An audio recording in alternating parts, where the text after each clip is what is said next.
Fala galerinha, tudo certo? Estamos aqui de volta. Hoje a gente vai conversar a respeito do sistema nervoso. É fantástico o sistema nervoso. É ele que permite com que você entenda isso que eu estou te explicando agora. É ele que permite que você utilize o que eu estou te explicando agora e o que a gente vai aprender, tá? O sistema nervoso é fantástico. Graças ao sistema nervoso, o ser humano conseguiu dominar o planeta, controlar, ter noção desse controle. É o único ser que tem consciência, né, das suas ações, até que se prove o contrário, né? E é graças a esse grande desenvolvimento que nós estamos aqui hoje e eu vou poder conversar com você um pouquinho mais a respeito dele, tá bom? Vamos lá, olha só, o sistema nervoso é responsável por várias funções no nosso organismo, ok? Várias funções. Eu vou representar aqui algumas para vocês. Veja bem, o sistema nervoso é capaz de captar os estímulos do meio, tá? Captação de estímulos. Vou colocar aqui, captação de estímulos. Esses estímulos podem ser do próprio organismo, ou seja, o coração que está batendo no ritmo normal, ou ele está num ritmo mais acelerado, pode ser o olho que está com a pupila dilatada ou contraída, enfim, são vários estímulos, a respiração, né? Frequência respiratória, enfim, vários estímulos são captados pelo sistema nervoso central, perfeito? Também podem ser estímulos do meio externo, tá? Então pode ser um estímulo auditivo, né? Pode ser um estímulo visual, pode ser um estímulo tátil, um cheiro, um gosto, tá? Os órgãos dos sentidos estão conectados ao nosso sistema nervoso, ok? Veja só, os estímulos então podem ser internos ou externos, perfeito? Uma vez que esses estímulos são captados, eles serão transportados até o sistema nervoso central, tá? Então é outra função que seria então o transporte, transporte do impulso até o sistema nervoso central. Como assim? Esses estímulos eles vão gerar o funcionamento de células, de neurônios que a gente vai comentar, e isso vai gerar um impulso nervoso, tá? Que é feito a partir de eletrólitos que temos no nosso organismo, né? Adquiridos através da alimentação, sódio, potássio, cálcio, cloreto. Esses eletrólitos são utilizados para fazer o neurônio funcionar, né? Assim como as nossas outras células, mas principalmente os neurônios, né? E os músculos, ok? Precisam de eletrólitos. Enfim, esses eletrólitos então vão ser utilizados para o neurônio funcionar, e esse funcionamento é o próprio impulso. Então o estímulo gera um impulso nervoso que vai ser conduzido até o sistema nervoso central, onde esse impulso vai ser direcionado para a área específica do cérebro que o controla.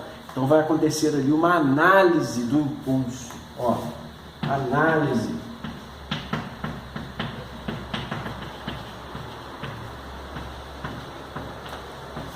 Análise do impulso. Essa análise vai gerar uma resposta. Pode ser uma resposta tranquilizadora, pode ser uma resposta de prazer, pode ser uma resposta de medo, pode ser uma resposta de aversão, enfim, vai depender como aconteceu aquela análise, ok? De maneira consciente e também de maneira inconsciente, tá? Aí a grandeza do sistema nervoso central. Enfim, essa análise é feita e é então emitida uma resposta para um órgão efetor, tá? Então vamos colocar aqui, emissão de uma resposta. Emissão de uma resposta até o órgão efetor, ok? Essa resposta então vai ou manter o funcionamento dos órgãos como está, ou vai melhorá-lo. Se a frequência cardíaca estiver baixa, essa resposta vai ser para poder aumentá-la e deixar no nível normal. Se estiver alta, vai ser para diminuí-la e deixar no nível normal, ok? Então essa resposta sempre vai primar a homeostasia, ou seja, o funcionamento normal. Entendido? Então o sistema nervoso capta estímulos, transporta o estímulo para o sistema nervoso central, analisa esse estímulo e emite uma resposta até o órgão efetor. Ok? De maneira geral, o sistema nervoso tem essas funções. Tá bom? Ele faz isso, ele executa isso através de células chamadas de neurônios. Tá? Os neurônios são umas das células encontradas no sistema nervoso.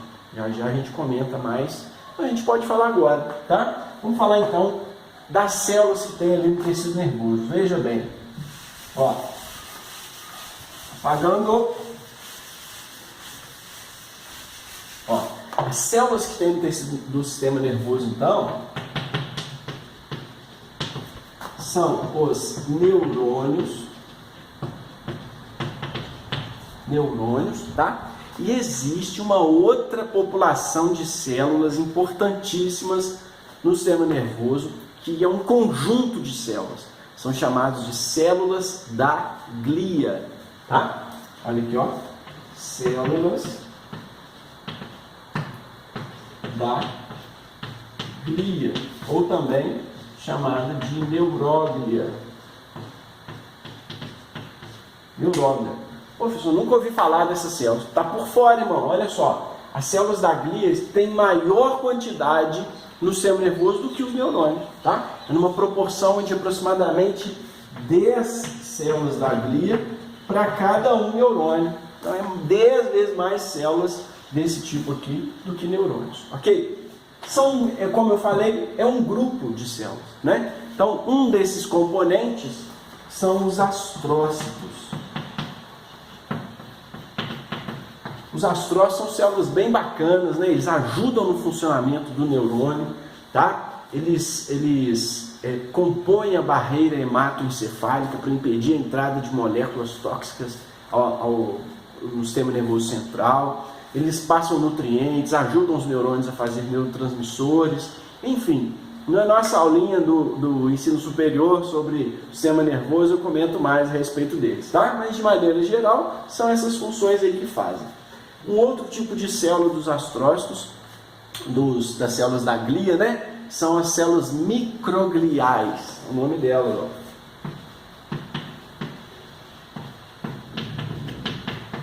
As células microgliais são derivadas dos monócitos do sangue.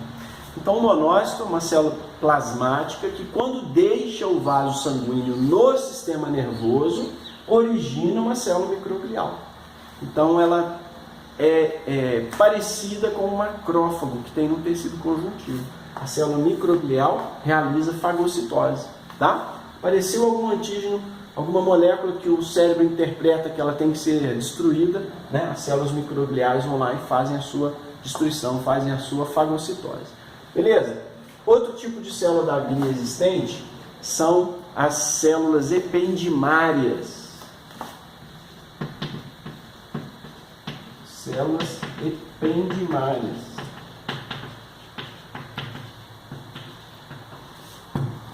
As células ependimárias estão localizadas em pontos estratégicos do sistema nervoso. Elas fazem um revestimento interno do sistema nervoso. Então, a gente tem, na verdade, o sistema nervoso, ele tem cavidades no seu interior, que vai desde o encéfalo até a medula espinhal, tá? Essas cavidades no encéfalo são chamadas de ventrículos, tá? Vou fazer aqui, ó, para representar, depois a gente volta. Ventrículo é a cavidade, né, que tem interna no cérebro, depois a gente vai comentar mais, tá? E na medula é chamado de canal medular. Canal medular.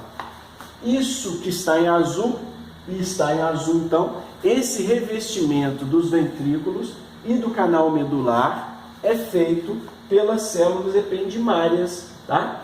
Que tem a função de, além de revestir, vai produzir uma substância, um líquido, chamado líquido cefalorraquidiano, que vai então lubrificar e nutrir essa cavidade por dentro e por fora, porque esse líquido circula por dentro do cérebro e pelos tecidos e pelas meninges que tem ali do lado de fora, vai ajudar na sua proteção. Ok? Veja só, células ependimárias. Um outro tipo de célula que tem agora são as células de Schwann. Células de Schwann. Alguns falam Schwann, tá? As células de Schwann formam uma estrutura importante para o funcionamento do neurônio, que é a bainha de mielina. A bainha de mielina faz com que o impulso do neurônio seja transmitido rápido, tá? Os neurônios que estão no sistema nervoso periférico têm a sua bainha de mielina composta por essas células de Schwann. E os neurônios que estão no sistema nervoso central, já eu diferencio para vocês, têm a sua bainha de mielina formada por um outro tipo de célula da glia, que é chamada de oligodendrócito. Oligodendrócito. Repetindo então, o oligodendrócito é uma célula da glia que forma a bainha de mielina de neurônios do sistema nervoso central. As células de Schwann são células da glia que formam a bainha de mielina de neurônios do sistema nervoso periférico. Tá bom? Esses são os componentes, né? O neurônio que conduz o impulso nervoso, né? Esse impulso nervoso vai ser conduzido dos dendritos até a terminação nervosa, né? Se você lembra disso, as partes do neurônio, olha só, dendrito, corpo celular, axônio e terminações nervosas, ok? O impulso nervoso então é captado pelos dendritos, passa pelo corpo celular, vai pelo axônio e chega até as terminações nervosas. Na terminação nervosa, o neurônio comunica-se com o outro neurônio, mas eles não estão em contato. Eles estão com um pequeno espaço entre eles chamado de sinapse ou fenda sináptica. Então, nesse espaço tem que ser liberadas moléculas que vão se ligar aos dendritos do outro neurônio, tá? Essas moléculas, ó, são liberadas aqui, se ligam nos dendritos do outro neurônio e aí ocorre a propagação do impulso nervoso, tá? Essas moléculas liberadas na sinapse são chamadas de neurotransmissores. Neurotransmissores, tá bom? Existem muitos exemplos. Tem-se a noradrenalina, a dopamina, a acetilcolina, a serotonina, né? São muitos exemplos de neurotransmissores que vão propagar e causar alterações no funcionamento do neurônio que recebeu esse neurotransmissor, ao qual esse neurônio recebeu, tá?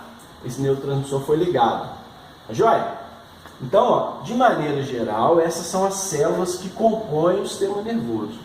Tá? Esse tecido nervoso, na verdade, essas células formam parte do tecido nervoso. Ok? Joia? Anatomicamente, o tecido nervoso, então, vou apagar aqui, ó, acompanhando junto comigo. Vamos sumir da sua tela as células que formam o tecido nervoso, ali. Então, anatomicamente, ó, a divisão anatômica.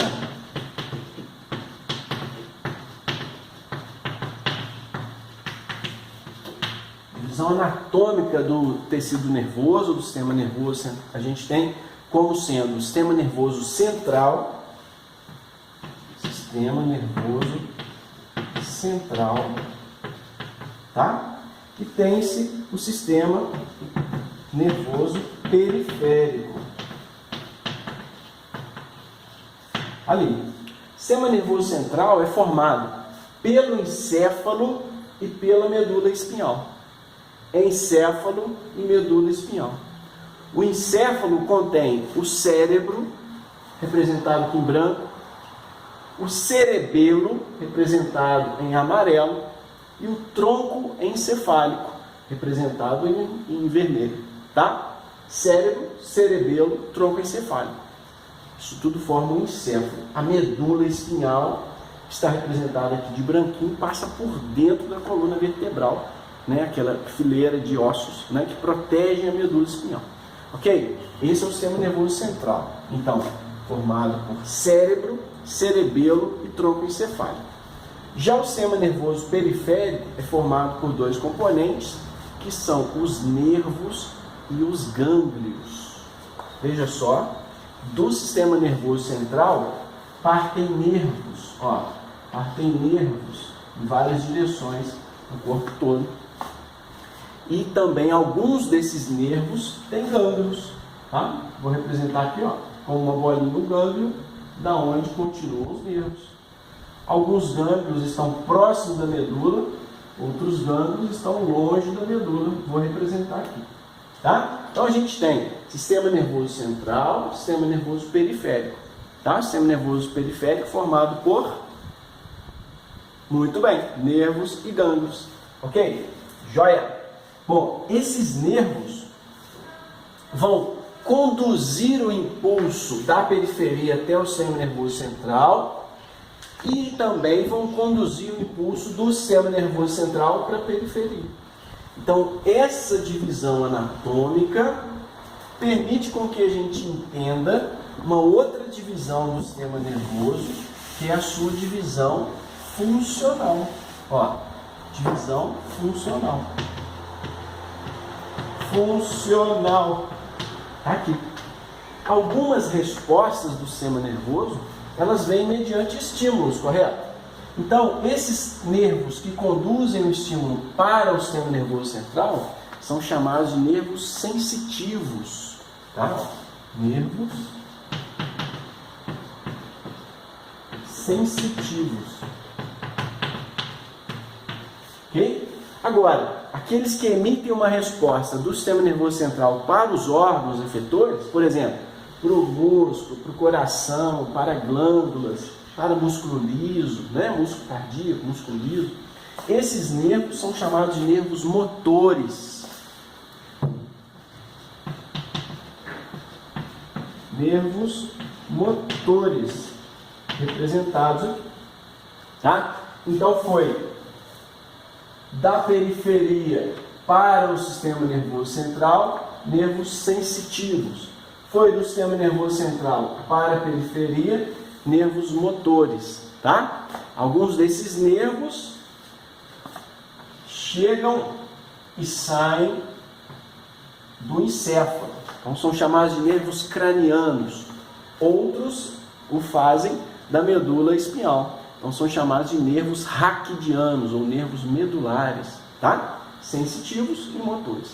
Os nervos motores podem gerar um funcionamento que depende da nossa vontade e também que independe da nossa vontade, ou seja, voluntário e também involuntário. Então eles geram respostas, somáticas, no caso de ações voluntárias, gerar ações voluntárias, e geram respostas autônomas, gerando ações involuntárias. Nervos somáticos e nervos autônomos.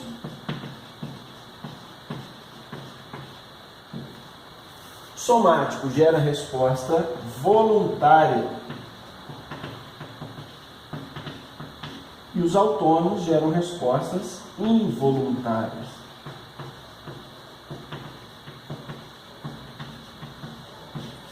Ok? Então, como exemplo, uma resposta voluntária. Eu quero contrair o músculo, dá um ok, entendeu? Dá uma curtida, beleza, joia, entendi, curtiu. É uma resposta voluntária. Quero levantar o meu dedão, ok? Agora, isso acontece porque existe uma inervação que vai até um músculo estriado esquelético para gerar uma resposta voluntária, tá bom? Inervação somática, resposta voluntária. Por isso, todo músculo que você consegue contrair aí é um músculo esquelético, estriado esquelético. Ações voluntárias, tá joia? Agora, as ações que são involuntárias são promovidas por nervos autônomos.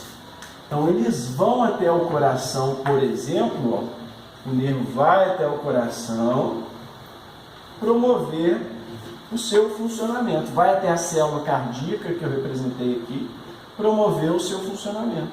Tá? Perceba que existem nervos de ações involuntárias que tem um gânglio que está perto, fazer G de gânglio, que está perto da medula, e tem um gânglio que está longe da medula, está pertinho do órgão. Tá? Já já você vai entender essa diferença. Mas o fato é que esse estímulo sai do sistema nervoso central, passa pelo gânglio e pertinho dele chega até o órgão a ser inervado. Pode ser a medula, pode ser o coração, podem ser glândulas, ok? Podem ser glândulas, ó. Pode ser a musculatura lisa, que tem, por exemplo, os vasos sanguíneos. Então, todos esses locais, o funcionamento das glândulas, da musculatura lisa e do coração, é um funcionamento involuntário, ok? Esse funcionamento involuntário pode ser de maneira a gastar energia, tá? Gasta energia, por exemplo, o coração acelera o batimento cardíaco, a glândula inibe a salivação, o músculo liso contrai o músculo liso, tá? Dependendo do local. Então essas ações são ações chamadas de ações simpáticas. Olha lá, não é antipático, é simpática, ação simpática. Okay? São ações que gastam energia, acelera o batimento cardíaco, aumenta a frequência respiratória, tá? Contração dos vasos sanguíneos da pele, a pessoa fica pálida, ok? São ações simpáticas, como representado aqui. Nas ações simpáticas, a sua inervação tem um gânglio próximo à medula. Então é a chamada fibra pré-ganglionar, está antes do gânglio, ela é curta. A outra vai até lá no órgão, ela é longa. Então a pré-ganglionar é curta, a pós-ganglionar é longa. No funcionamento que restaura a homeostasia, no funcionamento que economiza energia, essas fibras são chamadas de parasimpática. Tá? Ó, parasimpática.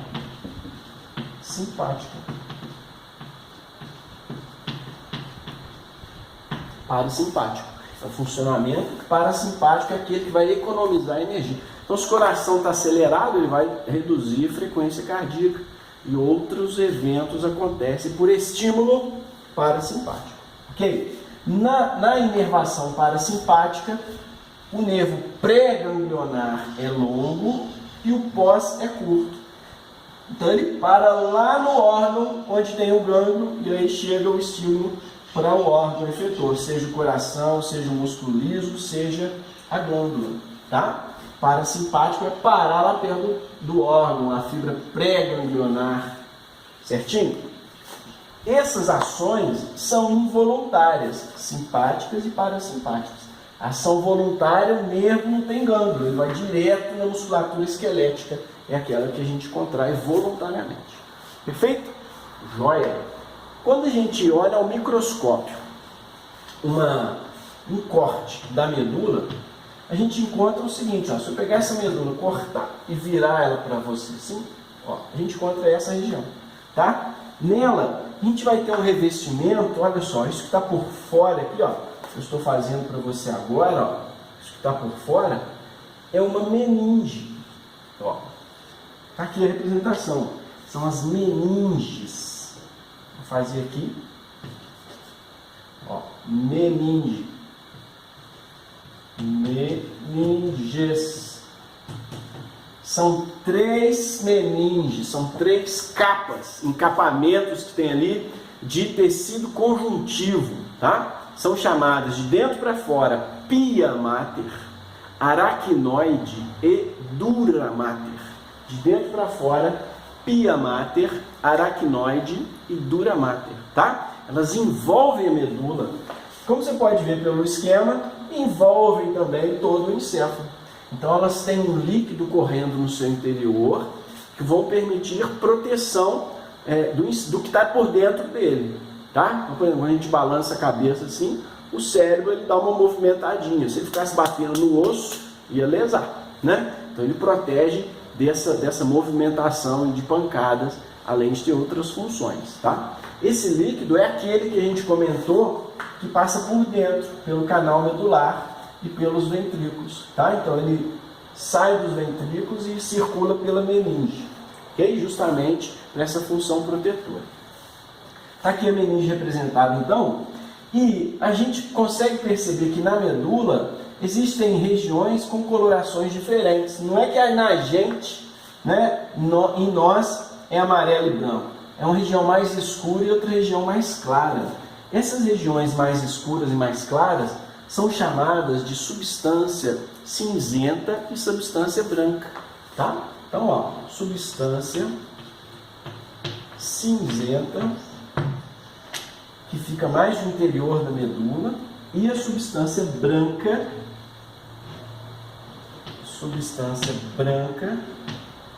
que fica mais na periferia da medula, tá? Substância branca é formada por axônios que contêm bainha de mielina. Lembra da bainha de mielina que a gente comentou que no sistema nervoso central é composta por quais células? Você lembra? Oligodendrócitos, isso aí, tá? Então a substância branca contém axônios, olha só, os axônios que possuem bainha de mielina, tá? Axônios com bainha de mielina representada. Já a substância cinzenta é formada por partes de axônios que não têm bainha de mielina e também por essas regiões chamadas de corpos celulares, né? Onde estão os dendritos e tudo mais. Então a substância cinzenta é composta por corpos celulares, axônios sem bainha de mielina, e a substância branca é composta por axônios com bainha de mielina. Tá bom? Essa disposição aqui é a disposição de um corte da medula, que de fora para dentro a gente encontra meninge, substância branca, substância cinzenta, lá no interior do canal medular. Lembra o nome das células da glia que envolve o canal medular? Células ependimárias ou ependimais, correto? Veja só, nós comentamos que alguns nervos são sensitivos, são aqueles que trazem o estímulo para o sistema nervoso central. Pode ser um estímulo doloroso, por exemplo, né? O nervo sensitivo, ele vai chegar até o sistema nervoso central, olha só, ele chega no sistema nervoso central pela região dorsal, tá? Vamos pagar aqui, ó, ele chega pela região dorsal, região de trás, região dorsal. Ali a representação, dorso, tá? O sensitivo chega pela região dorsal, chega na medula por trás, vai até o sistema nervoso central, processa, volta o estímulo e deixa a medula pela região ventral, ó, pela região ventral, tá? Dorso, ventro. Entendeu? O transporte aqui do impulso, como que é na medula, chega por trás, vai para o sistema nervoso central, processa a informação e volta, sai pela frente. Essa região dorsal, região ventral. Tá bom? O chamado arco reflexo é uma resposta onde o estímulo chega por trás e ele se separa. Ao mesmo tempo, ele vai para o sistema nervoso central e volta. Perceba que faz um arco. Então você fica sabendo que houve o arco reflexo quando ele já está acontecendo, tá? É simultâneo. Nervos sensitivos e nervos motores trabalham eles sequencialmente para gerar essa resposta que é involuntária, tá? O arco reflexo é involuntário, tá bom? A substância branca está por fora, a medula está por dentro. Agora, essa organização, quando é feita no sistema nervoso central, ou seja, quando no encéfalo, ou seja, quando os patologistas, os histologistas, né, que são pesquisadores que trabalham olhando esse tecido no microscópio, né, quando eles fazem um corte devidamente tratado para ser visto ao microscópio, nós teremos uma aula disso futuramente, né? Então, quando eles fazem esse corte no sistema nervoso central, o que acontece ali é o seguinte: a gente observa uma disposição diferente, oposta a essa. Então, no encéfalo tem a meninge, mas a substância cinzenta fica por fora. Ó, a substância cinzenta fica na periferia e a substância branca fica no interior, ok? Então, pela localização da substância cinzenta e da substância branca, você consegue entender se o corte está sendo no encéfalo ou se o corte está sendo na medula. Isso é importante diferenciar, tá? A cinzenta, a parte mais escura, representada aqui em amarela, fica na periferia quando o corte é no encéfalo, e a branca fica no interior. Na medula é o contrário, tá? A substância branca fica na periferia e a cinzenta fica no interior. Combinado? Combinado? Joia! Show de bola! O sistema nervoso é sensacional. Então, por exemplo, só para você ter noção, aqueles neurotransmissores, um problema na produção e na liberação desses neurotransmissores pode gerar muitas doenças. Por exemplo, a ansiedade, a depressão, né? Psicose, esquizofrenia, pode gerar muitas doenças.